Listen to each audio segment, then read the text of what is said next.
Salvete omnes, salvete amici, nomen mihi est Decimus Aurelius Ingeniarius.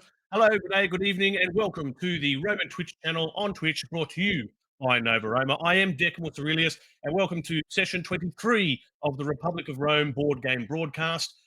Very excited to be back. We're going to launch into, what turn are we up to? We're up to turn 14, the turn 14 combat phase. So tonight we're going to see our Senate and our senators take on two of the wars to begin with, and then we'll crack on with the rest of the phases as we normally would in our session. So let's not delay any further. Let's get right into it. For those watching live, don't go away. We'll take a brief break. Otherwise, we'll see you very shortly. Don't go away. All right, we are now live in the virtual tabletop environment brought to us by Tabletop Simulator off Steam.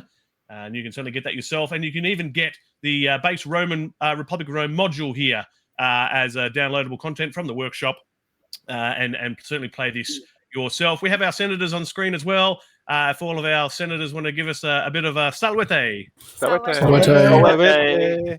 Yeah, lovely. It's good. And I'm again just checking my audios. We had some weird audio issues for the first 2 minutes last week. It appears to be okay now.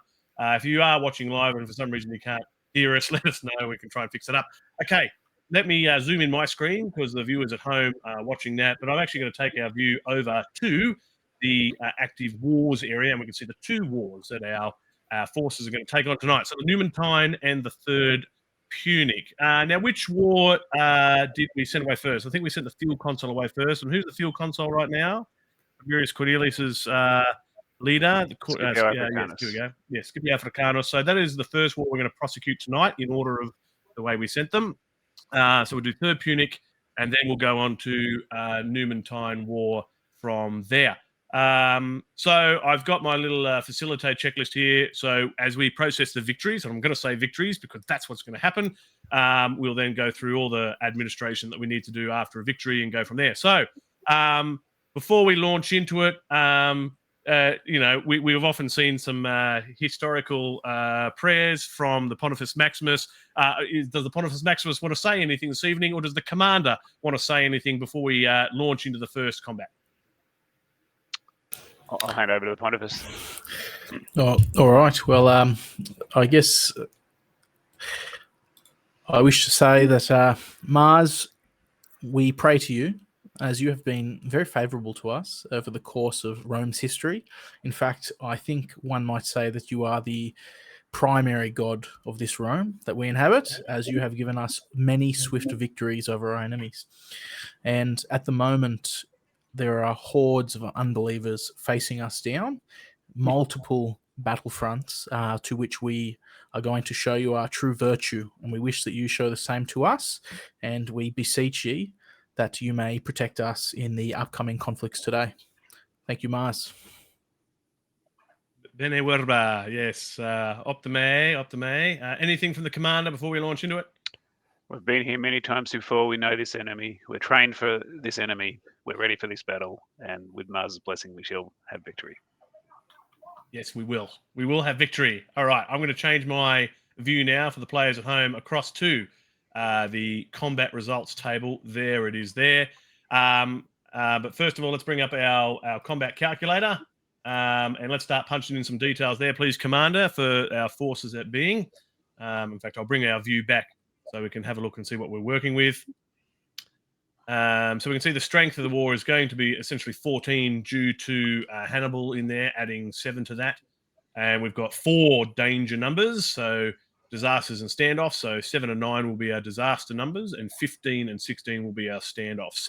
So obviously we want to avoid those in order to get the victory. It'd be nice if the first war was a victory, because we do have to get at least one victory, ideally both, because remember, the Senate can only have 3 or less active wars at the end of the combat phase to be able to continue. So very, very important there. So let's have a look at the combat calculator that we're bringing up now. So we've got the commander's military rating of 5. That's a pretty good military rating score. Don't forget that Scipio Africanus nullifies the disaster and standoff numbers on the Punic War. Well done. Yes. Very valid. Yeah. We've ticked the box on the calculator. Excellent. So really, the only disaster standard numbers that we're worried about is 9 and 16 today, which is good. So we're going to be adding. That's pretty good. We're going to be adding 7 to the 3d6 today. So we're obviously going to look to roll high and then add 7, and we'll get some good results. So we're looking at about a 76.39% victory rate approximately at the moment. All right, so let's bring ourselves back to the combat results table. Commander, when you're ready, if you want to roll the 3d6, and let's see how we go. All right, here we go. Oh, All I right. just did 2. I've got to do a third one. Okay, we've got 6 so far, plus the third die. 6, 7, 8, 9, 10, plus 7 is 17, which is a pretty good victory. We're going to lose 1 legion and 1 fleet, but otherwise it is victory. Now, the initial roll, just double checking, what was that first roll that we got? 6. 6 and 4 is 10. That's not a number that we need to worry about, which is great. So we get past all the disastrous standoff numbers, and we are going to get our victory, which is fantastic. So everybody clap the commander. Congratulations. Well done. Well done. Well done. So we're going to go and do our the loss of the legion. So if we can throw all those legions into the determined destroyed legion fleets box there, and I'll just let you randomly pick one of the fleets that we're going to destroy. So that can go back to the the fleets pool. The other fleet we'll hang on to. Great. We'll see which of the legions we're going to lose. So let's start with that. Not a veteran. Not a veteran. All right, here we go, Commander. Pull it out. Yeah. Throw that one back in the pool, in the Legion pool. And now we pull all the legions just next to War Exhaustion down there. Go south. No, too far. Go back left. There you go. We're the one that says Legion. Sorry, I was zoomed in too far. Was my I see. Very good. All right, let's go ahead and you can pick which one you want to make a veteran, and then subsequently grab the Veteran Allegiance token to add to your commander's card. Well, let's go with the 17th. Yeah, that seems reasonable, noting their score outcome. All right, and grab the 17th Allegiance marker from next to the Legion bag there, and put that on your commander's card. And then let's start doing a bunch of the other administration. So first of all, let's lower our unrest level by 1, please. Good, thank you, Marcus Decimus. How do I find the right number? Now we need to draw 2 mortality chits before we get too excited for the fleet and the legion to see where we go. So Weddy and Noella, now that you're there, can you draw those 2 mortality chits, please, to see if the commander's number comes up? So we've got 17 and 10. I think we're safe. Let's just double check his number. Hang on, he's 1A. So yeah, clearly he's going to be all right. Thank you. So he survives the battle. I'll increase the treasury by 20. Yes, you will, which is the worth of that war card. Perfect. And it's also going to create the province of Africa. If somebody wants to put Africa in the forum for us, please. That's. I was about to say, I don't think Africa could be described as a province. Yeah, it's almost its whole continent, isn't it? Really. So that'll be it's strange. We're going to have to find another governor somewhere to deal with that in the next Senate phase. Hopefully, the forum phase we can draw out some more senators to fill the demand. I feel like that kind of happened a lot, kind of in like the age of discovery, right? They landed in one area. The local said, "Yeah, this is the name of my local area," and they go, "Oh, so that's the continent name then." Yeah. Now, let's have a look here. We've done that. So the commander is going to lose 1 popularity for every 2 legions, rounded down. Oh, lucky. So sounds like he hasn't lost any popularity by the sounds of that. Yeah. Now the commander increases his popularity by half fractions rounded up of the unmodified land war strength number. So I guess it's 7, right? Yeah. Fractions rounded up. Fractions rounded up. So that makes it 8, and so he gets 4 popularity. Wasn't it 14 and half? Or were we saying the base? No, it's the unmodified. Unmodified. So because the heroes, the commander is considered to be a modifier, isn't he? So yes, rounded up from 7 as the base. Yep. So 8. Yep. So he gains 4 popularity. Yep. Good. And it'll be the same again for influence. Up to a maximum of 9. Up to a maximum of 9 popularity, but influence can be infinite. So, all right. Right. So he goes to 32. Lovely. And what else do we need to do? I think that's about it. I'm just looking through my list. And just want to confirm, since we defeated all 3 Punic Wars, we'll discard Hannibal as well. Yes, I think we have, because we've done first and second. So Hannibal can go to the discard pile then. Well, that's millstone around our neck gone. There we go. Yeah, no point milling around there anymore. He's gone. That's nice to get rid of that. Good. All right. And we can get rid of that age marker now. I think we just hit the back to the lot, and then cool. And then Scipio Africanus will ask him the noble questions later. All right. So that's the first combat done. Let's now talk about the Numantine War. And we'll have Appius Rufius commanding this one with Claudius. So anything you'd like to say, Commander, before we execute on this combat? Yeah, okay, good. A speech, right, to the soldiers of Rome. So, soldiers of Rome, today we stand as one, not merely as an army, but as a living embodiment of the eternal will of the gods. Beyond this battlefield lies Numantia, a city that dares to challenge the might of our empire, the supremacy of our laws, and the honor of our ancestors. They seek to resist, but resistance against Rome is futile, for we are not merely men fighting for conquest. We are the hand of destiny, shaping the world in our image. The Numantines are bold, yes, but their defiance is born out of desperation, not strength. They cower behind their walls, hoping to outlast us. Yet they do not know the resolve of the Roman spirit. They do not know that we are soldiers who endure, who preserve, who overcome. Hunger, thirst, exhaustion, these are nothing compared to the power of our discipline and unity. As long as we march together, we are invincible. Remember, every triumph we achieve here will echo through the annals of history. Our children and their children will speak of this moment when Rome crushed defiance underfoot and brought order to chaos. So stand tall, hold firm, and let the earth tremble beneath our boots. Let the Numantines know that no wall can hold back Rome. No army can withstand our might, and no city can defy the empire that rules the world. For Rome, for glory, for victory, Mars, please give us this honor. Bravo. Wow. Respublica Invicta. That's extraordinary. And what was the AI prompt for that speech? Create speech as a commander about to fight the Numantine War. Beautiful. That's great. This is why I love coming back and playing with you guys every week. It's just fantastic. All right, so let's have a look at our combat calculator for the Numantine War with Claudius as a commander. His military rating's not as great, but he's going to have a good dice roll modifier there. Danger numbers, 14, 11, 18, which we've got on the books there. War strength of the card is 8.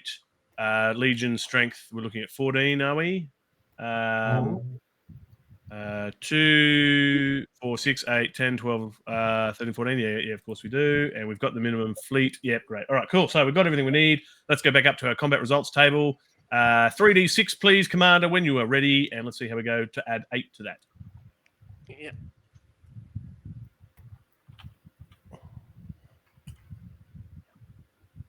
$36 total, 13 plus 8.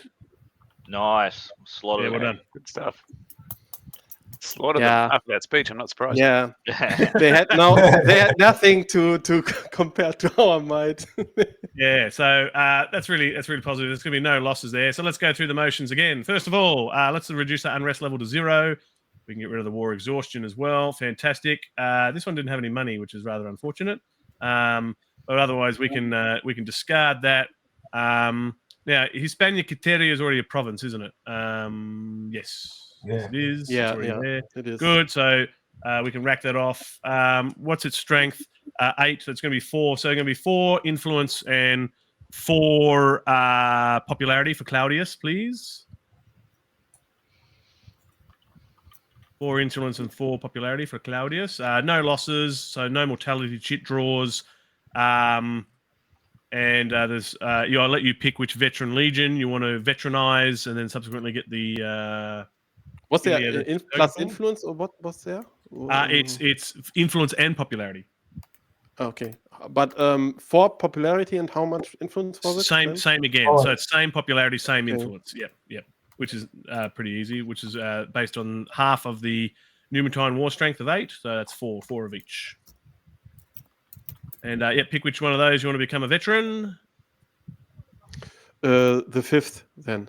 5th, give it a flip and go grab the 5th from the bag. An undefeatable army. Look at that. That's great. With all these veterans, it'll make it easier to take on the Macedonian War in the next cycle. That's going to be a chunky war to take on, that's for sure. Wow, look at all the danger numbers. Oh, the Philip's only adding 1 extra because he's already got a double up there. Double 14. Oh, is that all? Good. Okay. One more thing, Aurelius. Should we Yes. bring our audience up to date with the Pergamene bequest and the Asia province that disappeared because we? Yeah, that's what good. That's a we- good point. We just double checked, Okay. folks, too, just to clarify for those watching at home and for all the senators, is that Asia was not a province. We worked out that we had put the province card on this in anticipation, but we got confused when we saw it there. So we've just tucked the Asian province away back into the deck. We'll pull it again as necessary. So otherwise, the Pergamene request sits there, ready and waiting to create the Asian province if and when you guys choose to do so. So good. Yeah, good point. Good point to bring up. All right. That's going to conclude our combat phase. So let's do a check. We've only got 2 wars on the deck, so we're going to pass, which is fantastic. There's nothing else to do. Let's quickly double check our cheat sheet, but I'm pretty sure we're pretty good. So I'm going to scroll the view for everybody fighting at home. And we see there's no wars with age marker 6. There's no unprosecuted, or there's only one unprosecuted war that we need to label, which is, of course, the Macedonian War. So if we want to slap an unprosecuted on that for us, very good. And there's no provincial wars that we need to worry about here either, which is excellent. So now, yes, we can pass into the revolution phase. So let's tick that across. Here we are. We're in the turn 14 revolution phase now. And we go back to our cheat sheet, and we're going to step through this here. So again, we're ignoring the green text. We're not flaying that in this particular rule set that we're playing here. And then we talk about intrigue. So I know over the last turn, there were some people talking about maybe trading cards. If this is now the time. If you would like to trade cards with any other senator, now is the time to do so. So please have some open or closed or whisper chats or text chats or messenger chats or WhatsApp chats as you need to if you want to do some trades, both either private or public. But now is the time where you physically may transport cards to other players. So I'll just give a moment for players to consider that. Might be particularly useful if you've got, say, a statesman card that you can't play that somebody else can. That's sometimes a good trade-off or a bargaining tool. That's often a card that you'll generally see traded during the intrigue part of this phase.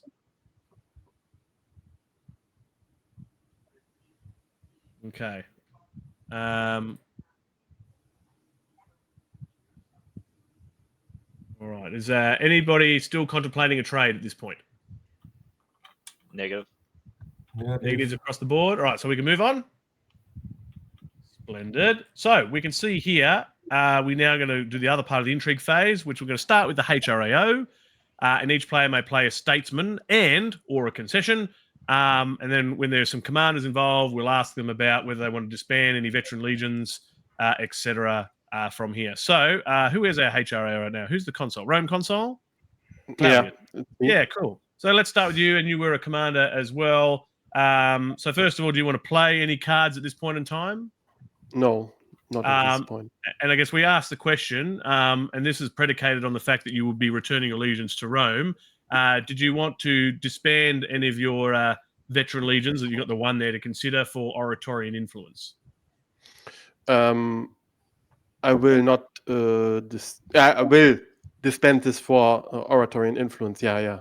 Cool. So we can do that now. So go ahead and you can flip over your allegiance token, and we're just going to pop the disbanded 5th Legion just to the side. So we put them to the side here.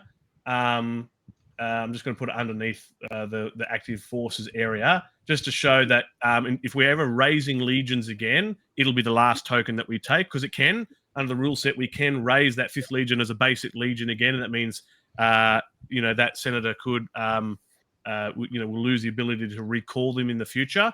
And to recall him costs, I think it's 10 talents from the personal senator's treasury if he wants to re-raise that legion during the Senate phase at a later point in time. But otherwise, he's going to get oratory plus influence. So that's all there. Okay, good. Okay, let's go around the corner. Any cards you wanted to play at this stage? No, not yet. You're good. Okay, so round to Tiberius Cornelius. Any cards that you want to play at this stage? Maybe. So if I have a senator away from Rome, can I play their statesman card anyway? Yeah, absolutely. I don't see that as an issue, unless somebody wants to challenge me on that. So if you're going to play a statesman over the top of a family card, I think you can do that. And does it just mean the statesman's away from Rome, right? Is that what we? Yeah. So again, that whole body, the whole statesman will remain away. Yeah, right. That's the way I interpret that. 25C over Sempronius. Yeah, great. So he inherits all the tokens, or otherwise has the higher value. Otherwise, I believe so. So does he get to have the 3 popularity instead of the 1? Let's bring up the rule set. Let's just ask ourselves a question. So I'm going to type in statesman and have a look through here. So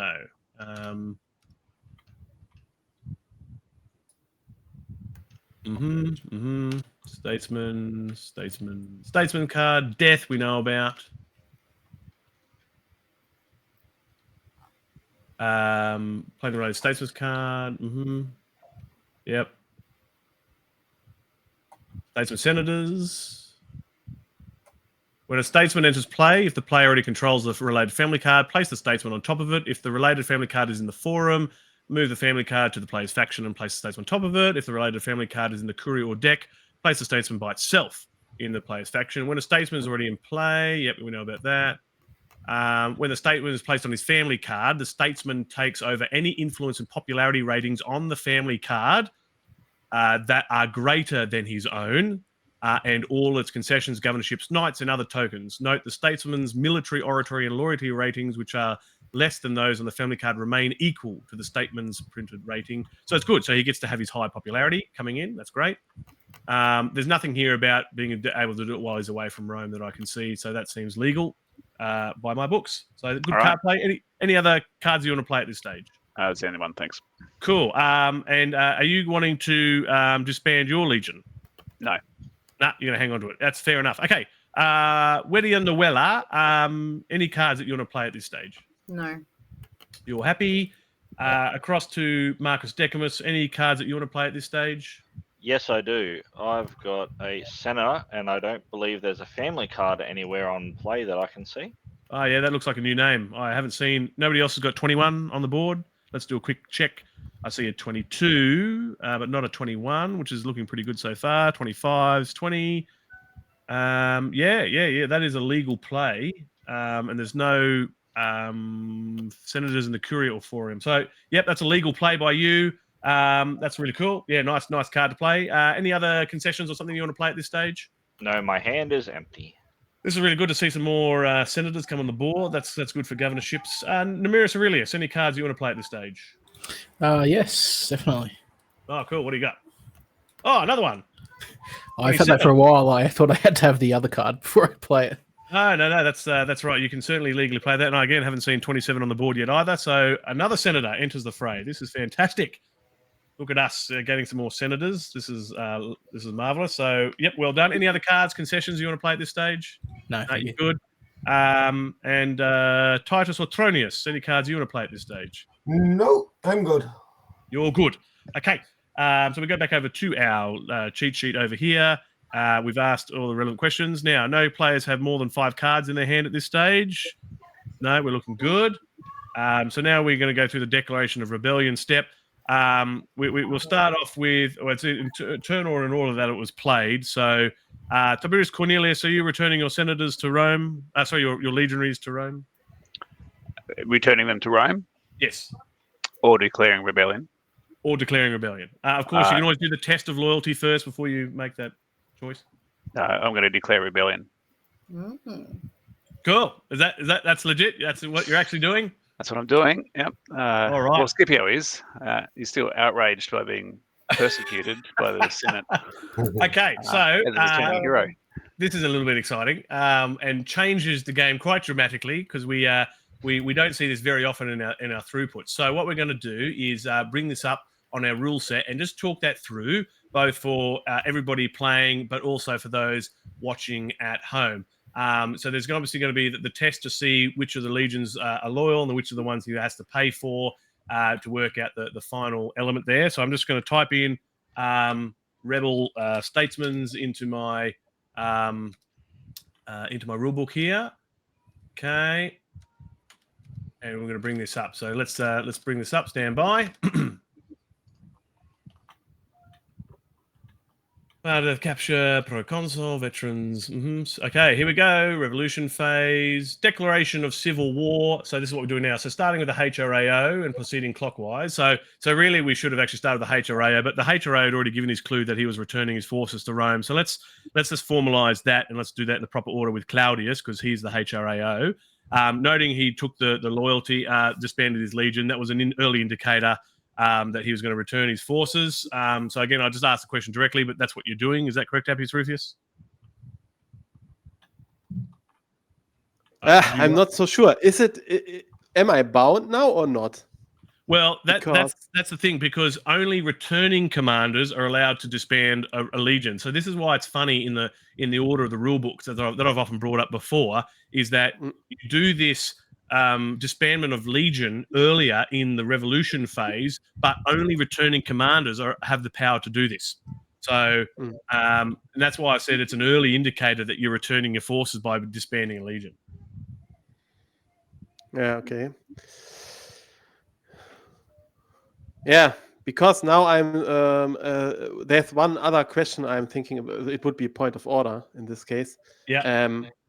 Because is it that he has to first we have to first see which legions would follow him. You may do that in order to determine if I could demand some to be the primary rebel, because there is a rule in the rule book, I guess, with the amount of legions, right? Which, you are entitled before you make that decision to test for loyalty. Absolutely, you can do that. Yeah, is that something you'd still like to do anyway, regardless?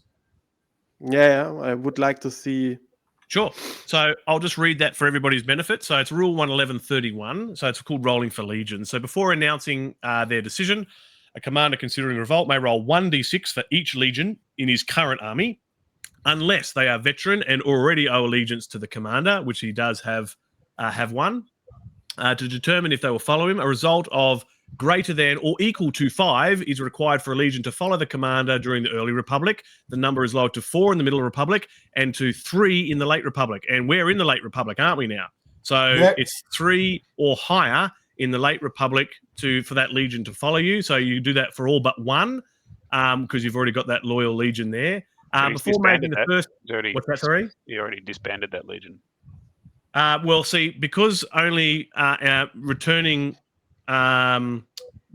commanders are allowed to do that, I would argue that we can reverse that if he wants to make this decision, because that was otherwise he's forcing his route to return his forces to Rome. Unless somebody wants to challenge me, that again, that's not an indicator, but from what I've read, it is.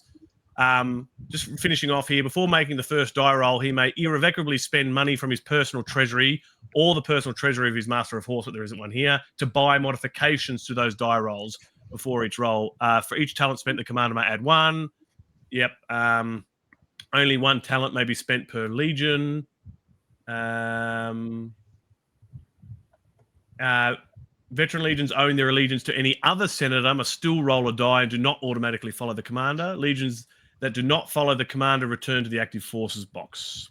Okay, so that is what is going to occur. So, so I guess I'm willing to reverse the disbandment of the Legion if you want to do this, go through this test process now.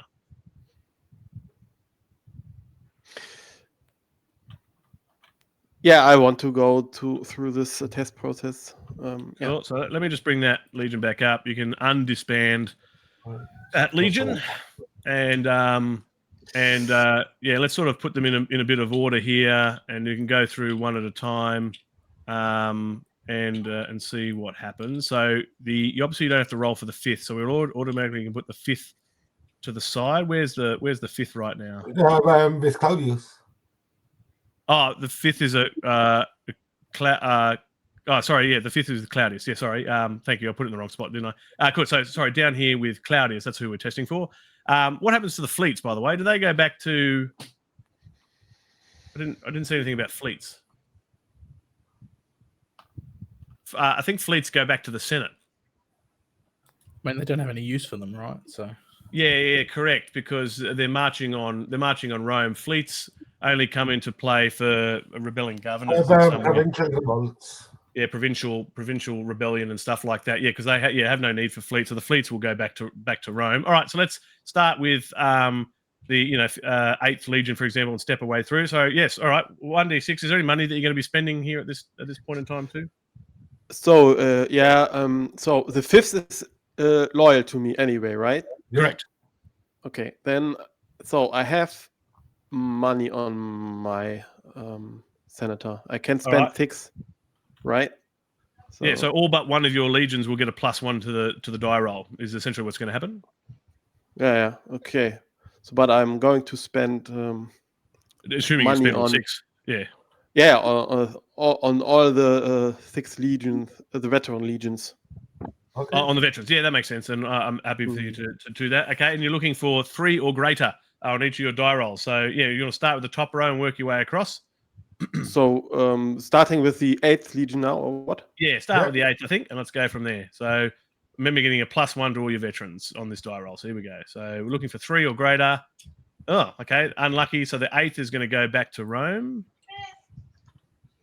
Okay. That's one you'll keep. You'll stay loyal.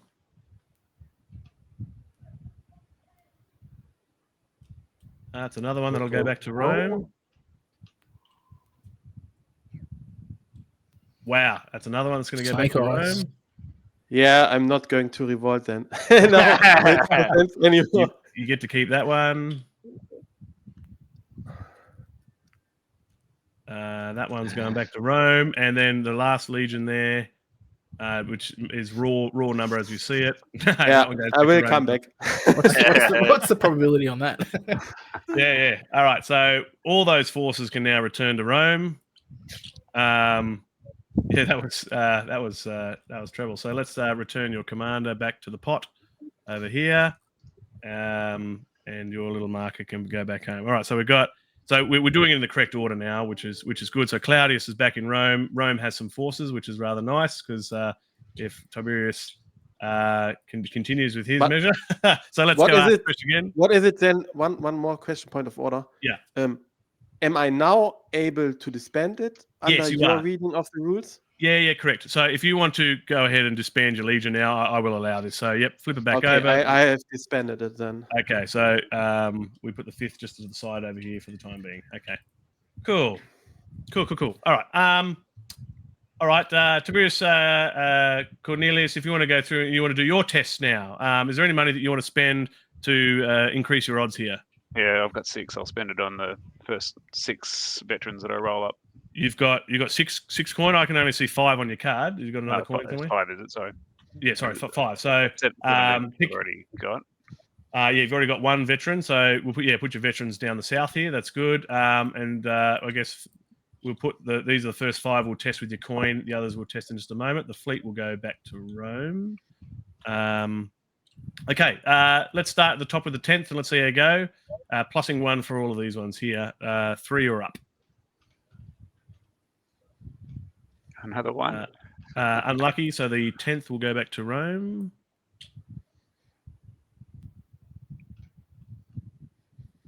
That's better. So that one will become a loyal to you. That one will be loyal to you.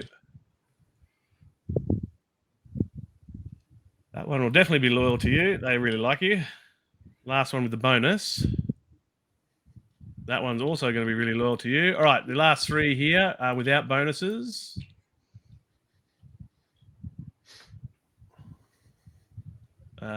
No for that one. That one's going to go back to Rome. Okay, the two plain ones now. That one will be loyal. And that one will be loyal. Okay, so that's your current force there. Are you looking to rebel? Yes. Cool. All right, so he's Nice. rolled for his legions. We know what his loyal legion is going to be here. So we now know who the primary rebel is going to be. So just move up his force card there a little bit. Bring these forces up next to him a little bit tidier. I'm going to grab that rebel marker for me, the primary rebel marker, and slap that on your card. Where's that come from? Far left-hand side beyond the mortality chits and above miscellaneous pieces there. Ah, yeah. Primary rebel. Got it. Okay. Now we go back and ask a question. So let's focus in on your faction area and let's ask some questions here. So after a primary rebel has been determined, which is the case, which is Scipio Africanos here. Actually, we might put that primary On the one character, down yeah. here. We now will determine secondary rebels inside of your Senate. Each other senator in his faction must immediately declare his loyalty to the state or join him in revolt. Some stuff about dictators, master of horse, which we can ignore.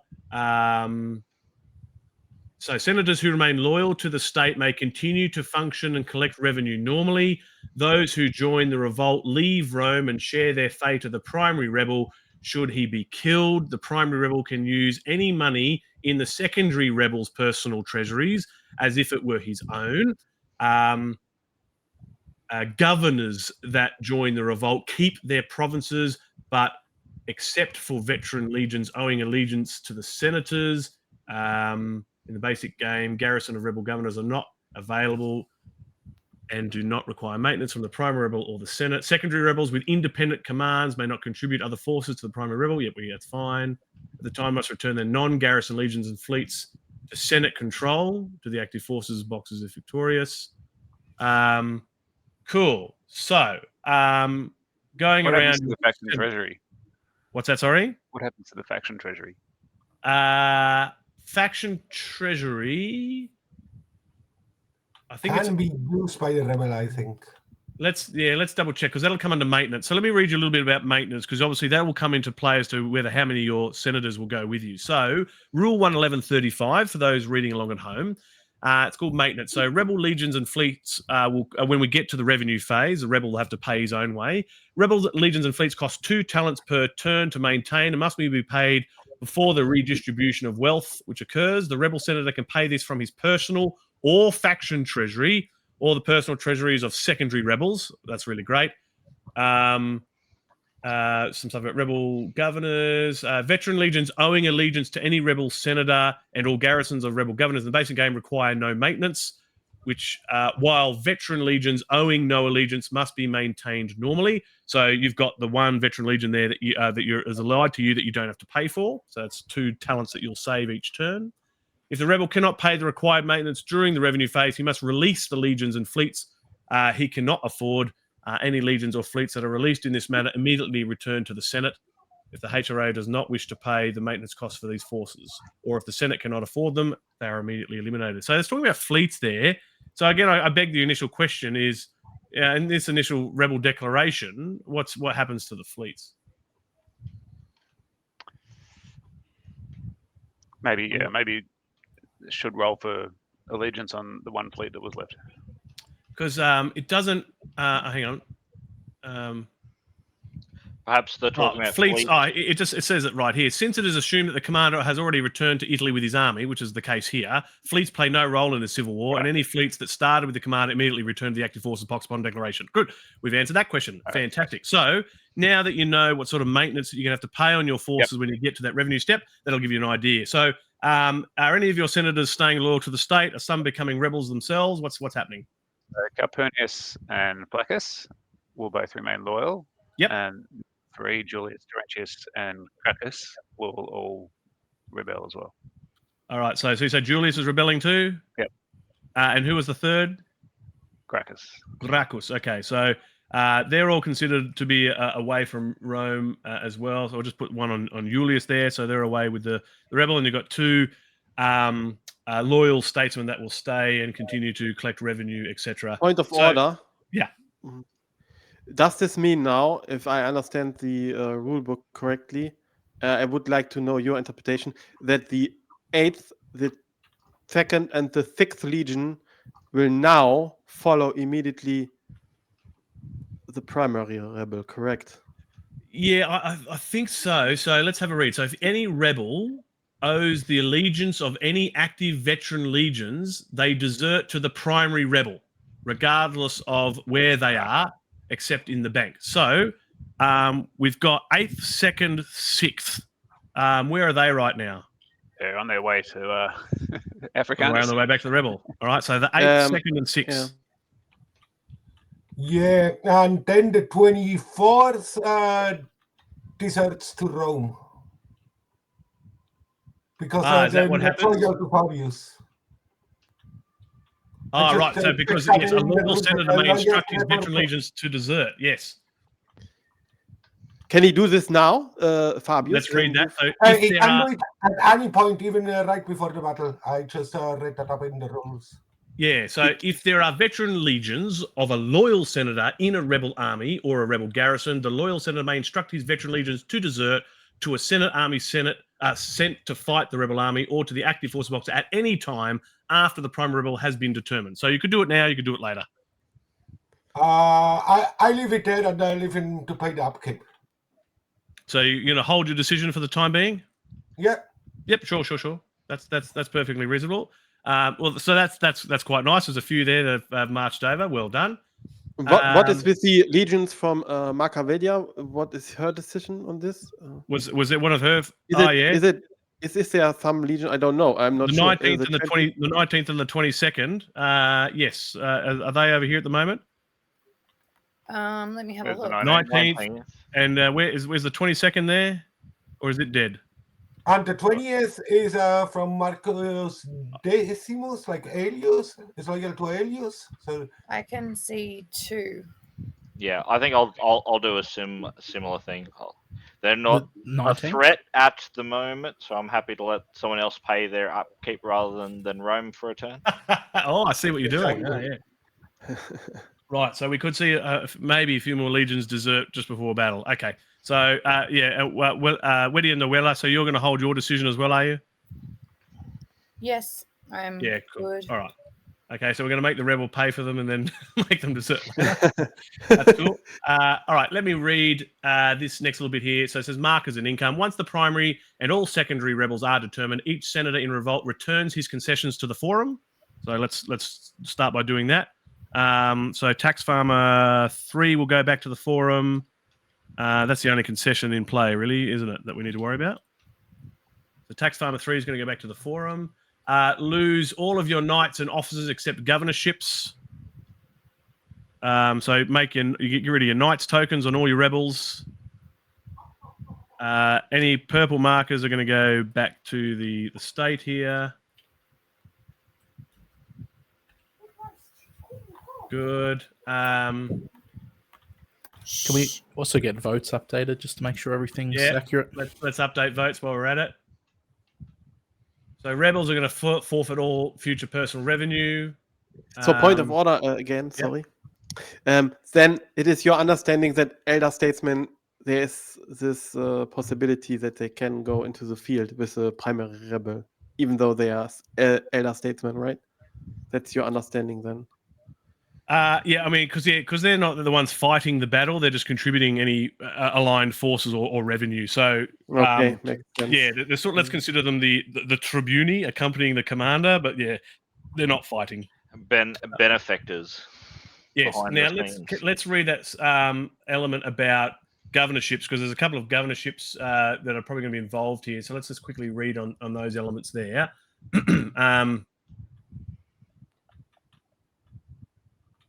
Because I just started reading it before, but it remains relevant. So, okay.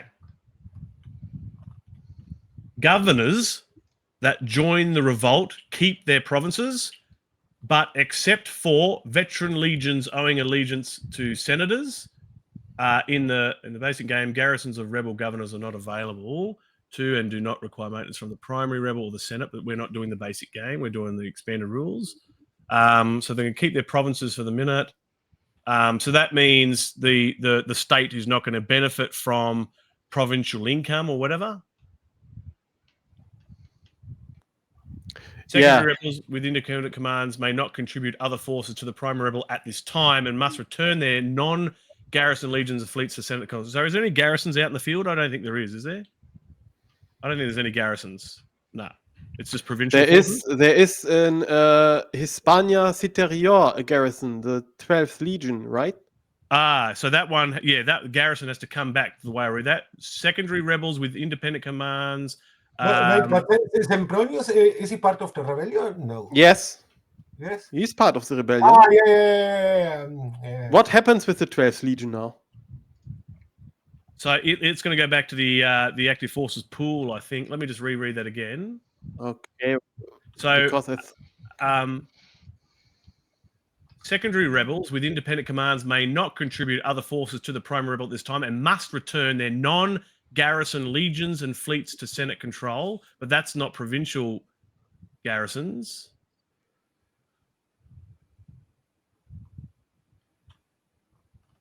Let's go read the governor's advanced rules here. Bear with me. This is exciting. Garrisons, rebel governors.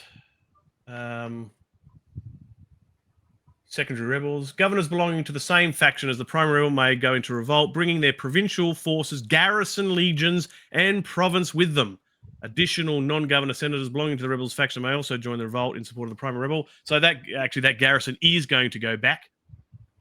All right. But this garrison, none. Yep. So that one does have to go back. So they must return their non-garrison legions or not. No, so that one that we pulled away from Sempronius is going to go back. So it's actually going to go with the rebels. Yeah, right. That's also my understanding. So Rule 2.322, provincial armies and garrison legions automatically follow the rebelling governor. If the rebel governor has any active veteran legions, they immediately desert to him. If there are veteran legions of a loyal senator in the rebel army, the loyal senator may instruct his legions to desert to the Senate's army at any time. Yeah, we've already done that. So provincial armies, which are worth a half, it looks like going to join the fray as well, is the way I'm reading that. Rebel provincial strength. When in revolt, provincial armies are counted at full strength only if a garrison rebel legion accompanies them at the start of battle. Otherwise, provincial armies count half. Yeah.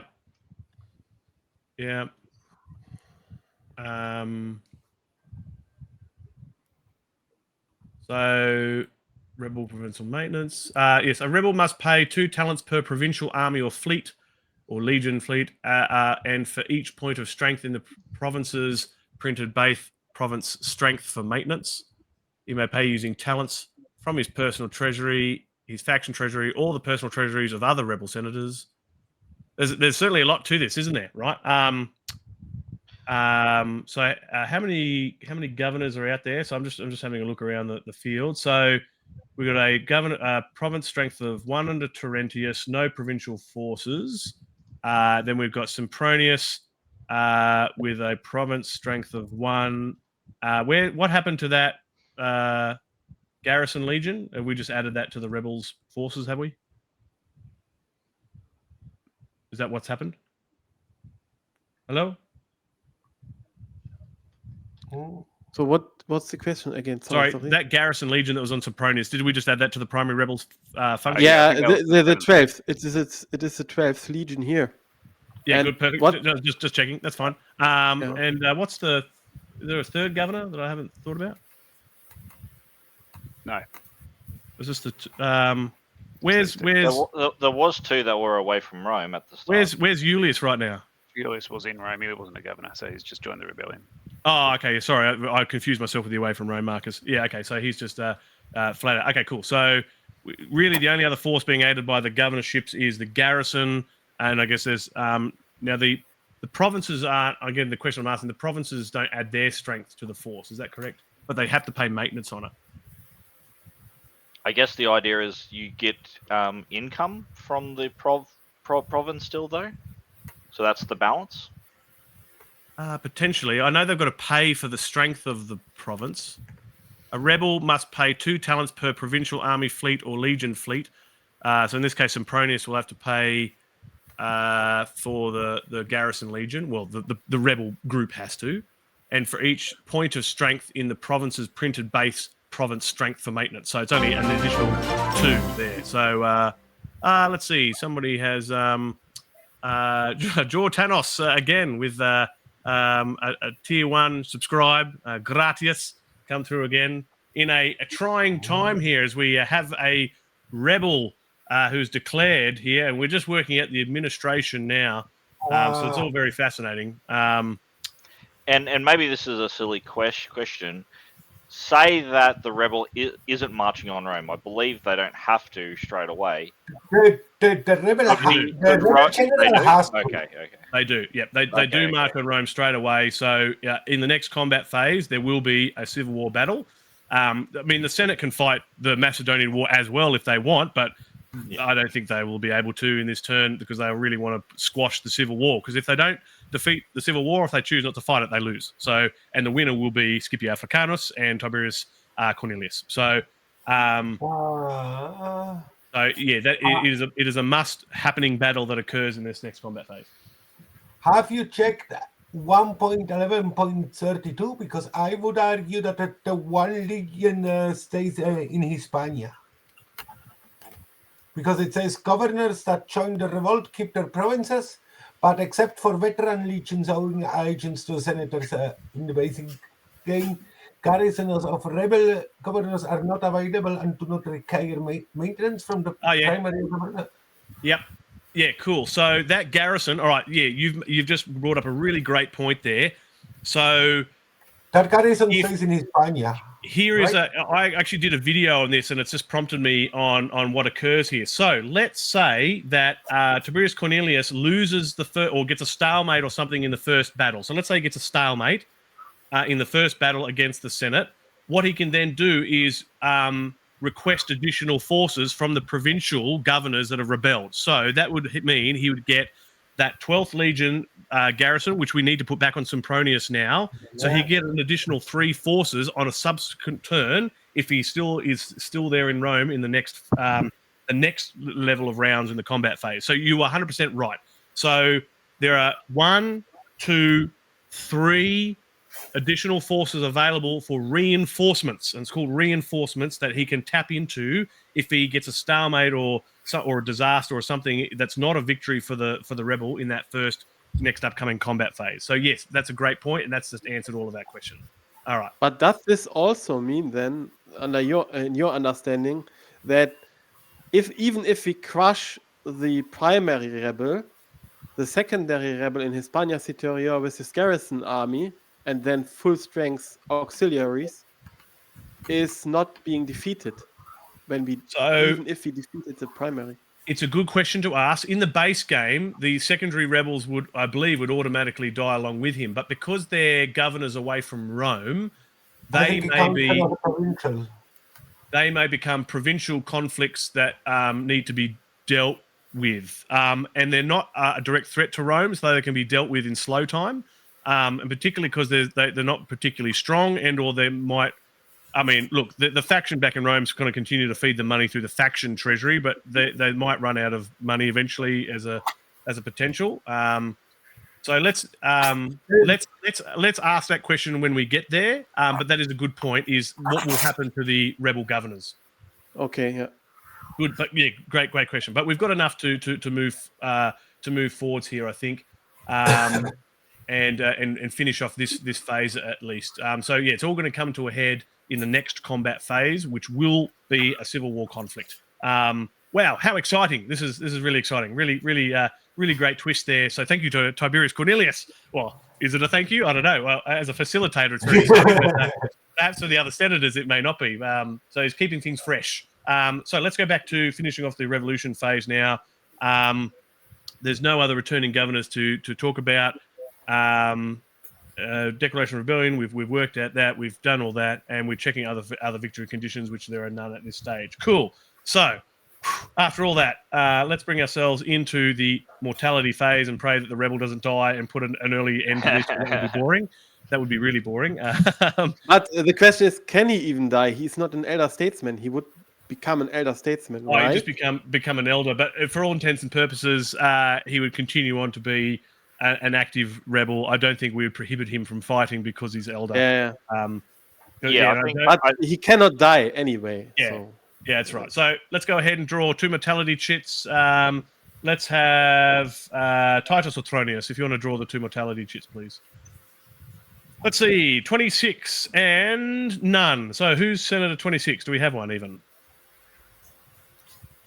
Everybody check your stats. I don't think we actually have a 26. We've got close ones, but not 26. I think we're good result for Rome. Good result for Rome. Yes, it's the last thing that Rome needed was some death just as they're about to take on a civil war. Let's go back to mortality phase because there's some other things we need to do.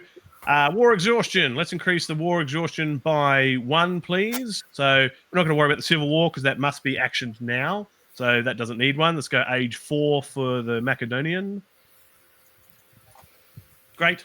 And that's all we need to do, really. We don't need to worry about any other aging senators here because we're using a modified rule set. So now we can go into the revenue phase.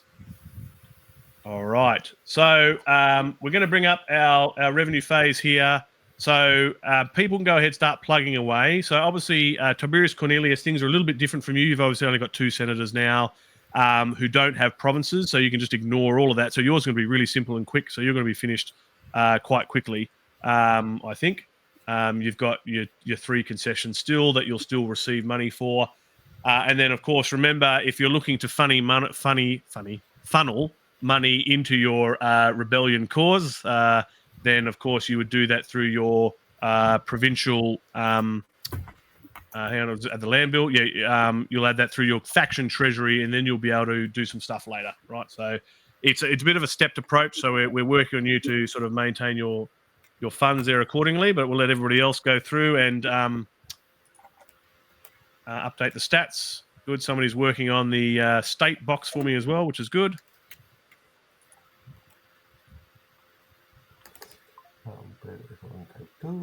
Technically, the Civil War is going to count as an active war, so we've got to add that to the stats. Do we have drought? Yeah, we've still got the drought as well over there in the Sicilian slave revolt, so there's still 1 drought.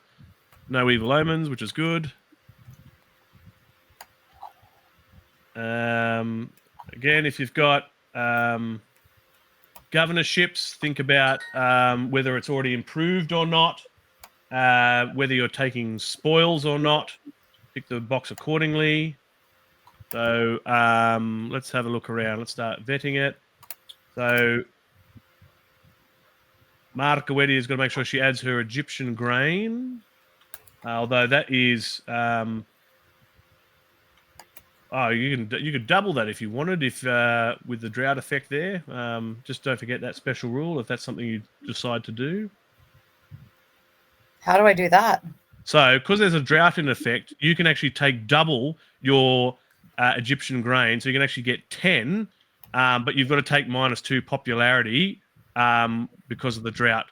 Yeah, I'd do that. Yeah, there you go. So when it comes to undertaking your Egyptian grain, I think, you've got to tick graft. So that will double your amount for you. So the total that you'll see on the ticket is the total you'll receive.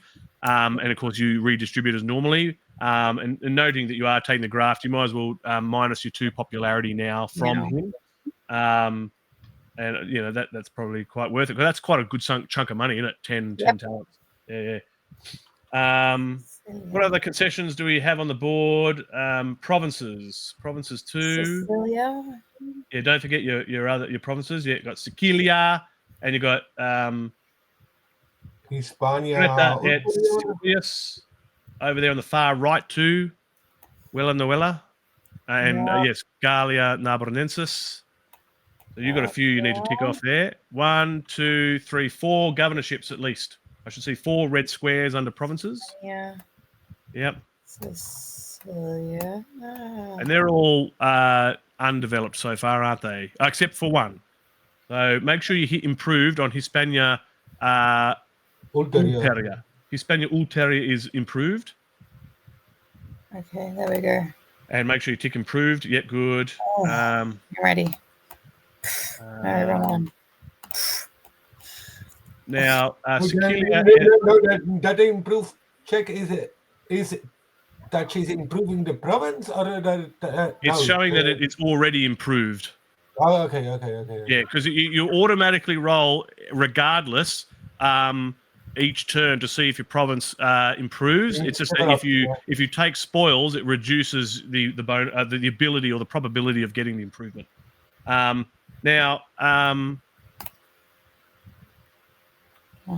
Sorry, I've just seen the other province. Good. That's the provinces are accounted for. Good. Sardinia, Corsica, excellent. Okay, and all the other concessions. Everybody else has got the concessions. So they're 1 from green. Should we have 2 from blue, 3 from blue? I've got which one I can see mining, tax farmer 1. Oh, and Pontifex Maximus, great. Yeah. Does somebody have Crassus? No, there's no Crassus box out there. All right. Marta Coetti, if you're ready, just tick your box. I thought I'd already ticked it. No. There we go. Now it's ticked. Tiberius Cornelius. Obviously, you'll process your funds from your ticket in just a moment. Distribute amongst your loyal senators and your faction treasury as you normally would, and then we'll talk about getting your rebels to pay their taxes in just a moment's time. So just program what you normally would just for your 2 loyal senators, and then we'll get your rebels to do their thing in just a moment, okay? All right, let's hit generate revenue, and let's have a look through. So I'm going to look through the state box and have a chat while people are processing their individual factions. Looks like none of the provinces developed. That's a bummer. But at least the state's gaining 35 talents this time.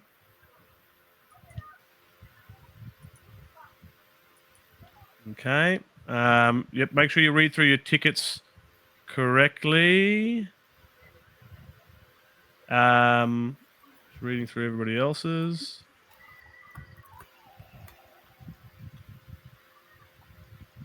All right. And when you're finished, please tick your box when you're all done. Okay. So, yes, Marta Coetti rolling in the dough, 27 talents this time around. Numerus Aurelius getting a tidy 21 there. 19 talents incoming for Marcus Decimus. Appius Rufius, not so much, with only 5 talents coming in, but that's all right. So let people, yes. You get one per night, right? Yes, it's 1 per night, which will be, it's tallied on your ticket there. That's correct. Yeah, it's funny, just because the game's so long, it obviously pays off, right? Yeah, that's right. Yeah, it doesn't seem like it up front, sometimes spending the money, but, long term, they can pay themselves off, right?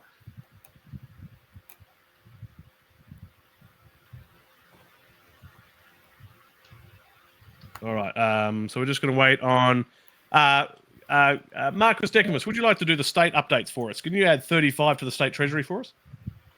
A positive income for the state. Wow. Yeah, that's nice, isn't it? So, but then the primary rebel, can he get funds from the secondary rebels now with the money from the provinces? we'll work on that in just a minute. Okay. Yep. So I know. There was some money on your secondary rebels. What happened to that?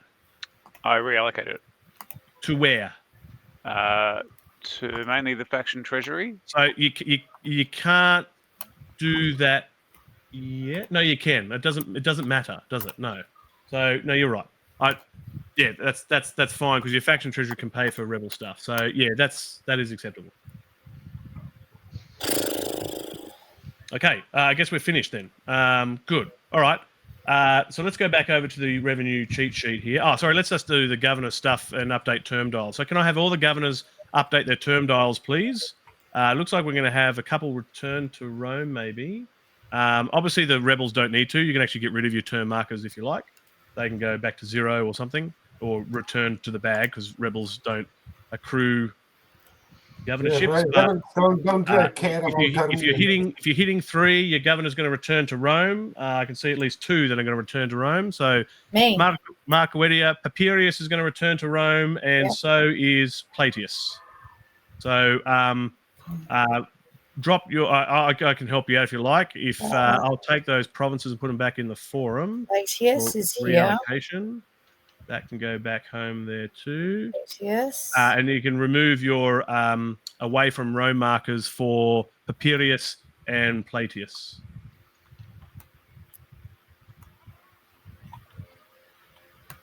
Papirius and Plautius are coming back for you.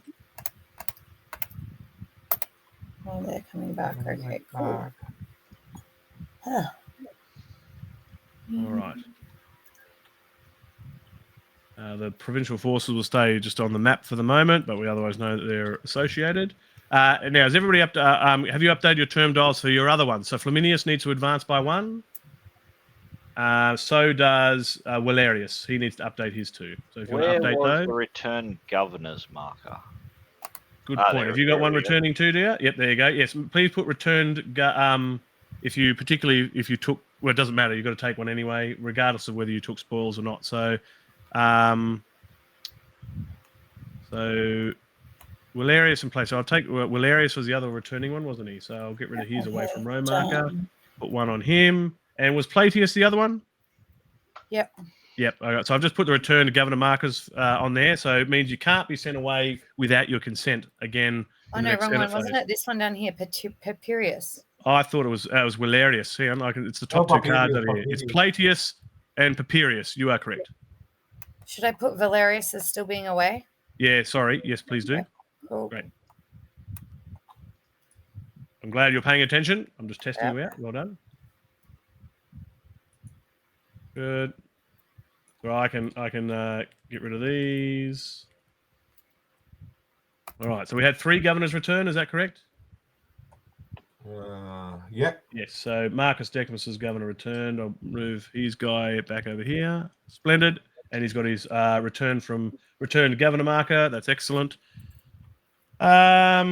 Especially since we have new laws regarding return governors. Yes, true.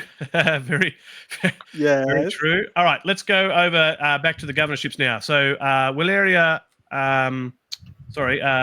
Novella. Let's talk about Gallia Narbonensis. You get local taxes of 10 to grow your provincial forces in that region. Now, of course, you can spend money from your personal treasury.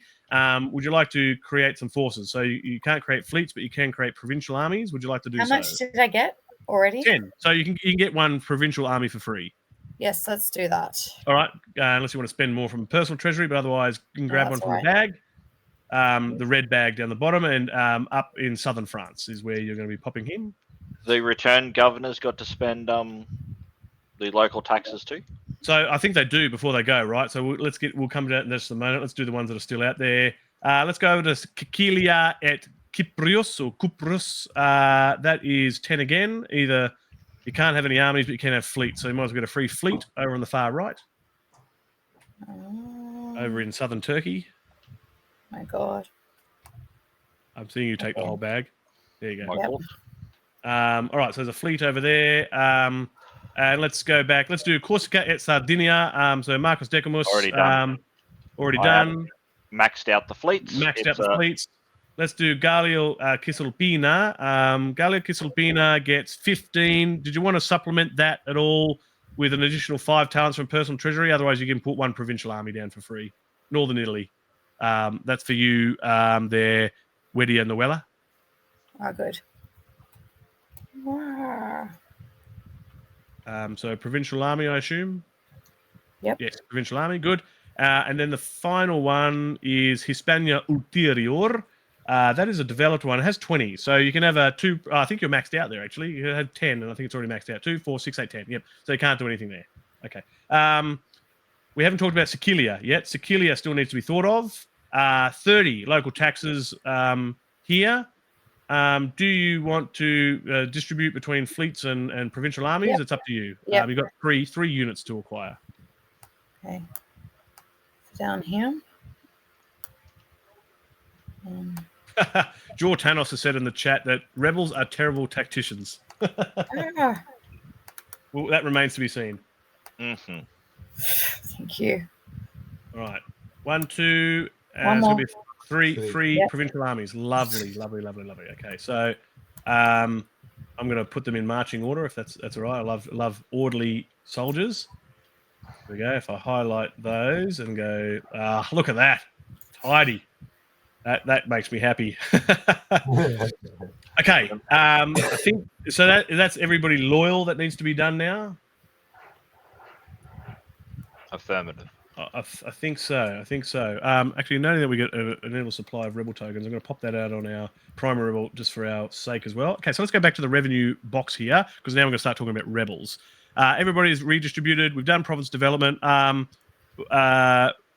that we're going to work out here. Okay, so rebel senators pay 2 talents per legion from their personal or faction treasury. All income from rebel provinces is kept. Veterans loyal to the rebel don't need to be maintained. So how many 1, 2, 3, 4 of the legions won't need to be paid for. So it might be worth even writing this down. So noting you get to collect on your provincial stuff as well, right? Now, is that the spoils, or is that the local taxes? I just want to double check what counts as The local taxes can be the secondary rebels in the provinces will also get the local taxes also. They get everything. All right, so it's not provincial spoils, were it? Just the local taxes? Local taxes, yeah. Okay, so they get more. So that is essentially free money that you get to spend in addition to your faction treasury. So let's work out what your bill is first. So what is your bill there, Tiberius Cornelius? Noting that you also have to pay for the strength of your, which is not much. It's 1 per strength of your governors. So 2 plus your legion there, which is another 2. So 2, 3, 4 from your governorship. So 4 talents. Plus 2 times each of your non-direct loyal legions. So there's 6 non-loyal ones, so that's 12 plus Yep. 4, so 16 in total. Is that what you're saying? I have to pay for my faction treasury? I think that, but then you also get the money from your local taxes from both your provinces. So and I guess the state income, right? They also get the state income also, right? I think you're right. Can I just double check the rules just quickly? Yes. Because if that's the case, he's going to easily pay off his debt without even having to pay anything from his faction treasury. So, which would be good for him. So let's just double check that. So we go down to the advanced rules and into rebel province maintenance stuff. I'm just reading through here. So it's rule 2.3.6. I don't think it says here. What counts as income? Rebel governor income. A governor in revolt is not subject to recall but loses all concessions, knights, and aligned senator income. He must collect all provincial spoils and state and local taxes of his province, which are transferred to his personal treasury. So go ahead and do that. Wait a minute. Oh, wait a minute, right? There was also rule 1.06.2, right? That the rebel has to maintain his forces before the redistribution of wealth happened, right? Correct. So what we really should be doing here is working out the governors in isolation, their bills and their income, and then any residual can then go to the primary rebel. Is that the way we understand it? So it's my understanding is that the primary rebel, right, for example, has to pay his forces before wealth Correct. redistribution happens. You're right. So we need to Yeah. consider I'm all happy to do three, that. Yep. all three in isolation. Yep. So that is, yeah, I agree. That's correct. So with your personal treasury and faction treasury, and it looks like you've put everything to the faction treasury anyway, which is fine. Go ahead and pay your bill of, would you say 16 talents? 12 was the 12. for the army. 12, so yeah, correct, because the 16 doesn't count, so it's 12. So minus from your faction treasury, Yeah, that's 12 done. talents. That's correct. Now let's go work out the bills for each of your governorships. So let's look at Hispaniola Cateria. Let's work out your income, and we'll minus the bill from that. So go ahead and roll your provincial spoils and state income, and then add your local taxes for me, and tell me what that figure is. So 1 was the number I rolled. So 1 minus 2, currently at minus 1. Okay, one. now do state income. How do I do that? Roll another 1d6. And tell me what you get. 1. So The amount of 1 ones plus that 1 is come 0, so we're still at minus 1. Local taxes, so you got 9. Okay, so now let's deduct your debt of that governorship. So your debt here is 1 plus the strength of the card, 2. There's provincial armies as well. Now, what do they cost? I think 2. one, It's but 2 talents per provincial army as well. So 2, 4, 6, 8, 9, 10. So you can't afford one of your provincial armies, I think, and that's what goes first, I think. So if you want to remove one of your provincial armies back to the bag, but otherwise that's a pretty good outcome. Now you've got nothing left over there to contribute to the main, so that's fine. Let's go to your other province. Which one was that? Over here. Yeah. Cool. Torrentia. So let's go ahead and roll 1d6.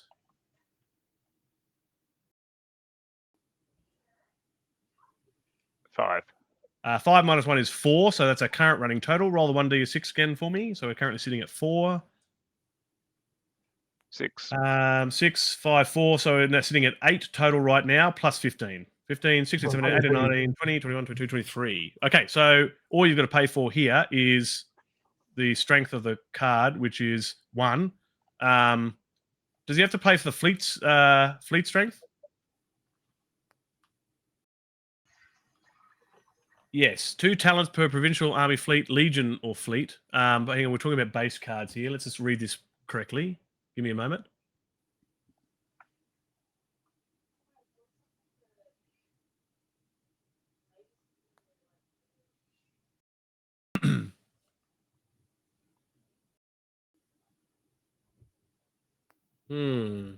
There'll be something about so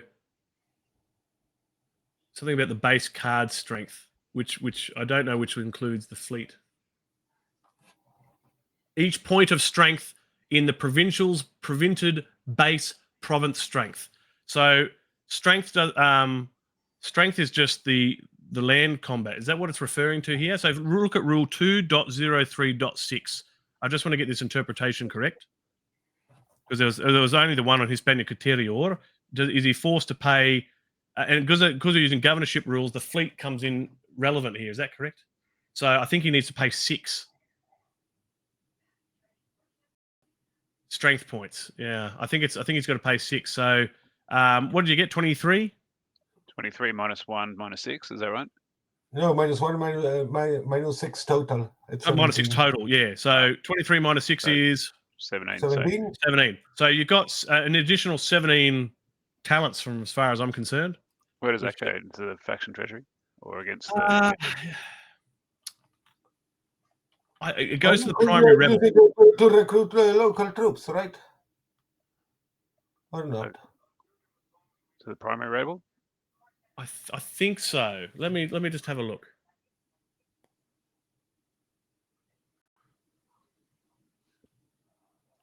He may pay using talents from his personal treasury, his faction treasury, or the personal treasury of his other rebel senators. Yep. If during the revenue phase cannot pay, it's just talking about if he can't pay, which he was able to. And let's go back up to the rule on maintenance, just up here. Are we talking about the surplus now?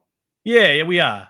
Yeah, the surplus goes to the personal treasury of this governor who plundered the province, and then the primary rebel can pay as if it out of this personal treasury any costs as if they would be as if it would be his personal treasury. Oh, so But- we need to put that that remaining 17 on Terentius. Yeah, Right. you need to put it on him, but you can pay the primary We can pay rebel from can it. pay with Okay. it. But it makes a difference if Terentius would die or something like this, Yeah, right? yeah, fair call. Yeah, And fair then- point. So Terentius needs that 17 goes on Terentius specifically. Okay, but All right, otherwise so you can it's still done. spend it later if you need to. Yeah, I'm with you. Right. Okay. But there is a certainly point we'll of do a order. review Point of- of yes. Yep. order. Sorry for this. But That's good. there's the rule 1.06.13, which specifies that each governor has the option to roll a die or dice to generate the number of talents of provincial spoils from his province that turn. A governor need not pay a negative provincial spoils result, but the state must pay for unpaid negative amounts collected by both personal and state income rolls True. during the but debit step. So that we is had for- you that had is for a a negative. loyal governor. Yeah, Right. and then my question is now, what happens with the negative provincial spoils? So the onus is all on the governors here. So if he can't pay because of negative stuff, then that's the burden is on the governor and the rebel, not on the state by any means. Not on Rome. Yeah, because he's it's not affiliated with Rome anymore. So he bears all those burdens. But you're right. Normally, I think for a loyal senator, yep, the state will pay that. Yeah. Will he Yeah. get then -1? Or what Yeah, happens so we then? took into account those minuses as they come up, but he Okay. still ended up with a surplus. So yeah, so he was able to deal with those easily. I think because you get to add the local taxes, it sort of cancels out any of those negatives on the provinces Yeah. anyway. That's cool. So he was able to all but one case here in his spending. He was pay for all his forces. And okay, let's just double check the cheat sheet. I think we're all up to date now. We'll review this in slow time before our next session to make sure we've done all the right things. And I'm sure our rules gurus will overlook this session again just to make sure it's all right. Now what we get to do is go and actually talk about state contributions. Okay, so we've done everything else on the board. So let's start with HRAO over here. Any contributions to the state treasury today, Appius Rufius? No, not at this moment. Not for you. Tiberius Cornelius from a personal treasury. Any contributions to the state treasury? Yeah, he could give us from the 36. Mr. Moneybags over here could. Yeah. And Weddy and Noella, any contributions to the state treasury from you? Can't hear at the moment, and I'll just double check she's not on mute. Any contributions? Sorry, I'm on mute. What was the minimum thing for adding on popularity or whatnot? Yeah, sure. So I'm going to go scroll up to the box here. It's down here in the state revenue. So contributions, minimum of 10 talents will get you 1 influence. Yeah, there we go. Who can have some influence? This guy. Yep, cool. This guy. So Plagius is going to go to 9. You're going to spend the 10 talents. Great. Yeah. And he's going to go to 9 influence. Lovely. Marcus Decimus, if you want to add 10 to the state treasury for me, please. We're at 99. That's good. Money to spend on the war. Lovely. Okay, and that makes it your turn, Marcus Decimus. Any contributions to the state treasury? Not at this stage, thank you. Cool. Numerius Aurelius. No, thank you. And Titus or Thronius. I'm good. You're good. All right. Now I think that concludes our revenue phase. I think. Now I think we might finish up here tonight. I think it was a slightly longer session. It's taken us to 9 p.m. local time here because we had the rebellion to think about, and this will give us an opportunity just to review what we've done so far before we step into the forum phase and get ready for our next session. So yes, very, very exciting time. So at this point, we're going to say goodbye to our senators, and then I will return like I normally do for our end of session debrief. So senators, if you'd like to say walete. Walete. Beautiful. If you're watching live, don't go away. We'll be right back with the end of session debrief. Okay, we are now live, back for our end of session debrief at the end of session 23, at the end of turns 15 revenue phase. So when we come back next week, it'll be the forum phase. Let's talk about what happened. Yeah, big night. big night tonight. Let's talk about the combat phase first. So we saw 2 successful victories there being prosecuted. So the Senate was able to deal with those. But what we really need to talk about is what occurred in the revolution phase. And we saw a declaration of rebellion. Now, I wonder if it's this session and this game. I think we've already had one before with Appius Rufius. Is that correct? I'm sort of looking at my senators in the background. I'm pretty sure Appius Rufius has already had a rebellion in the past, and he lost. And that's why he's had so few senators now. I think, yeah. So I think we've already actually had one. So it's not, I guess, not all new to have a rebel in our game, but I don't know what I'd have to go back and look at the previous sessions. I don't know what the stats were like for that battle, but will certainly be interesting. Somebody else having a go with Scipio Africanus. So he already comes in with strength 5. Plus, he's got, at the moment anyway, he's got a few loyal legions, but there's at least 1, 2, maybe a third that could be pulled out at the last moment, which will reduce his forces and increase the Senate forces. They've all opted to wait, which is probably smart because that means the rebel had to pay for them and the Senate didn't. So it will be a close battle. The Senate will obviously clearly go by as many legions as they can. They've got 99 in the treasury right now. With that, provided they don't get any manpower shortages, which would be a bit annoying, they could buy, all 7 legions that are in the pool, and to add to their strength, for example. So that's positive. But there's a lot of veteran legions there in the rebel force, so it will be an interesting battle, and that will be a must-have battle for the Senate to have in the upcoming combat phase. But we've got a very arduous forum phase and Senate phase to get through before we get there. So it might be 2 sessions before we get to see the outcome of this civil war. As you can see, I'm pretty happy. It's a bit exciting, a little bit unnormal to have a rebel here. And you would have told, if you watched through this whole session tonight or on YouTube later, you would have seen us having to refer back to the rulebook quite regularly just to make sure we're doing everything correctly. Noting we're using all the advanced rules. How do the governors come into play? Particularly that income distribution, what happens with income, who pays for what. So we'll be double checking our numbers there just to make sure everything's I's are dotted, T's are crossed, to make sure we've done everything right. But look, I think the rebels otherwise comfortable in terms of having to pay for everything that he needed to pay for. And he already had a fair chunk of coin already in his faction treasury to go with. So fascinating night. I've really enjoyed that. Looking forward to our next session. For session 24, we will actually be coming up on close to 40 hours playtime in this board game now overall. Pretty darn impressive, if not exceeding 40 hours. So, otherwise, that's fantastic. Look, hey, you're watching the Roman Twitch channel. Thanks again tonight. Gratias to Jortanos, an ongoing contributor to this channel, helping out Nova Roma and the Res Publica. As I've said before, all funds, all donations go straight back into Nova Roman activities and supporting Nova Roma, which is really great. Keep things happening. For everybody else, please drop a follow. You can follow us on all sorts of other social media, or you can become a citizen for free. It's free to become a citizen of Nova Roma and join in our global republic and participate in everything from learning Latin through to our governance and our civil service, learning about the cultus deorum. Lots of interesting education and fun to be had. Outside of that, that'll end in tonight. I am Decimus Aurelius. Thank you very much for joining us. And until next session, session 24, Walete.